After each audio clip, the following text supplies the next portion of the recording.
مولانا کی تنقید، عطاءاللہ طارق خلاف معمول مصالحت کی راہ پر، سمینہ پاشا وزیر اطلاعات پنجاب کے نشانے پر، چیف الیکشن کمشنر اپنے لیے فارم 47 کی تیاری میں مشغول، شیل افضل مروت لحاظ و مروت بھول گئے، پاکستان کا قانون جس کی لاٹھی اس کی بھینس، نون لیگی کارکن کی خوشامد کام آ گئی، پاکستان اور افغانستان کے درمیان معاہدہ 6 نومبر تک لٹک گیا۔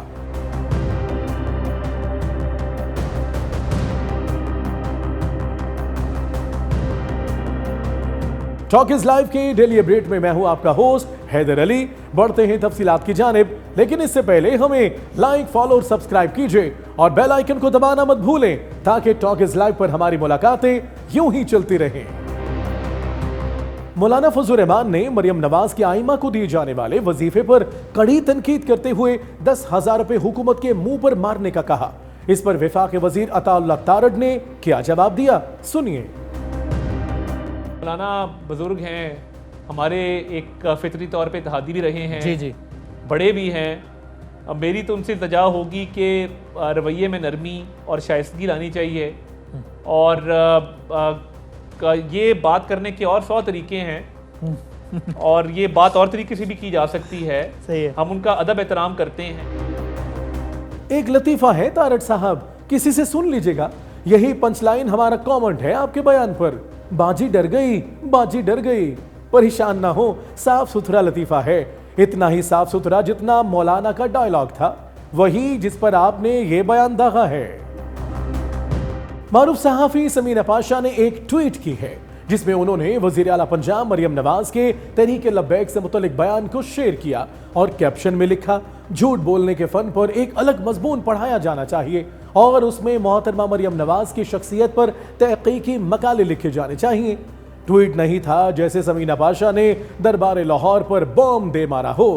وزیر اطلاعات عظمہ بخاری نے آؤ دیکھا نہ تاؤ فوراً میدان میں اتری اور سمینہ پاشا کو ایسی سنائی جیسے پچھلے زمانے کی سکڑ ساسیں کاہل کامچور بہوؤں کو سنایا کرتی تھی۔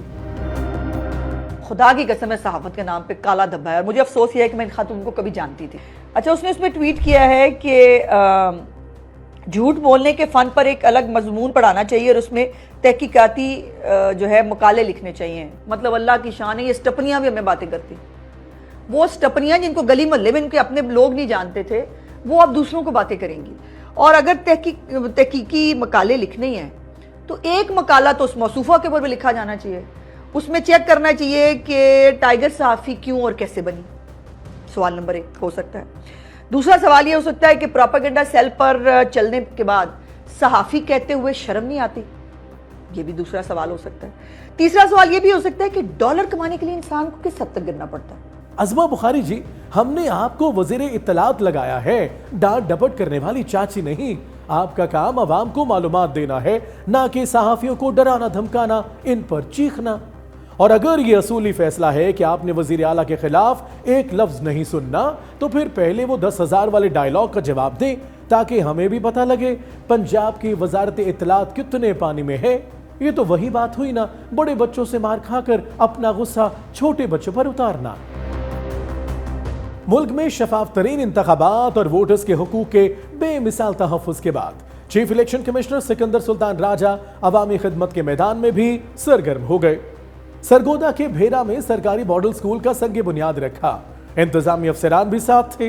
ابھی تک راجہ صاحب نے ریاست اپنے کندھوں پر اٹھا رکھی ہے اور اب سیاست کو بھی اٹھانے کا ارادہ رکھتے ہیں۔ عملی سیاست میں قدم رکھنے جا رہے ہیں۔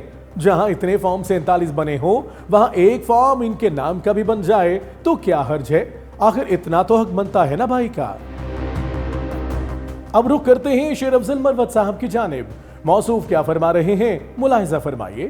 یہ عمران ریاض آج جناب علی چکوال میں ارب کی جائیدادیں ہیں اور کروڑوں روپے جو ہیں یہ جھوٹ بول کے بناتا ہے، اور بنا ہوا ہے کیا، کس طرح گیا، ابھی حج پہ گیا تھا۔ پاکستانی حکومت جو ہے اس کا پاسپورٹ بلاک نہیں کر رہی ہے، کیوں نہیں کر رہی ہے؟ آپ پاکستان سے نکل گئے، آپ عمان پہنچ گئے، آپ پھر یو کے پہنچ گئے، آپ ہمیں ورغلا رہے ہیں۔